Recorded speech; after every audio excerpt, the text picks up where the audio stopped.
Charlie with my demonstration dog Kaiser, and today we will be showing you how to fade your hand gesture and how to add a verbal cue.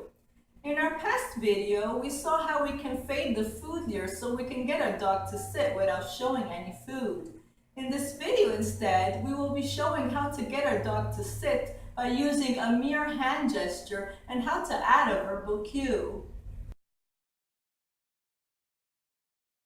Your hand gesture and add a verbal cue, you will need, of course, your dog, a clicker, and some tasty treats. The clicker is a noise-making tool that marks desired behaviors. It simply tells your dog, yes, you got it right, here comes a treat. If you don't have a clicker, feel free to replace it with a verbal marker such as yes, followed by a treat.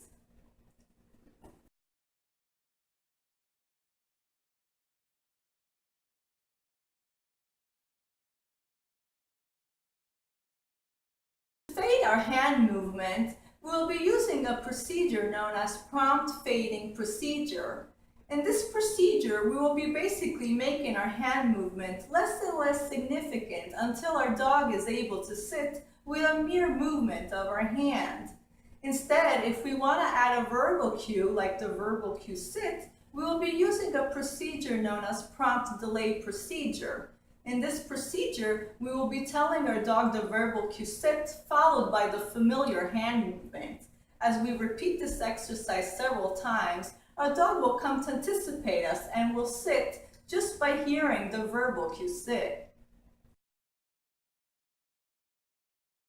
Okay, so I'm here with Kaiser and we're going to show you how to fade your hand gestures using a prompt fading procedure.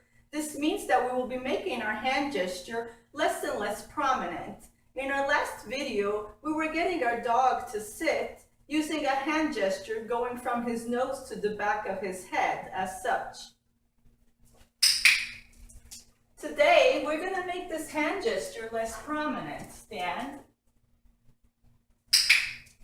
We're going to add some distance, so our dog will respond to a minimal signal as such. Good job. What if we want to use a verbal cue instead of using our hand signal to get our dog to sit? In that case, we will be using what's known as a prompt delayed procedure. Basically, we will be saying a verbal cue first, followed by the hand signal. We will repeat this several times until our dog anticipates us and will respond to the verbal cue alone. So it'll look like this. Sit. Sit. Here. Sit.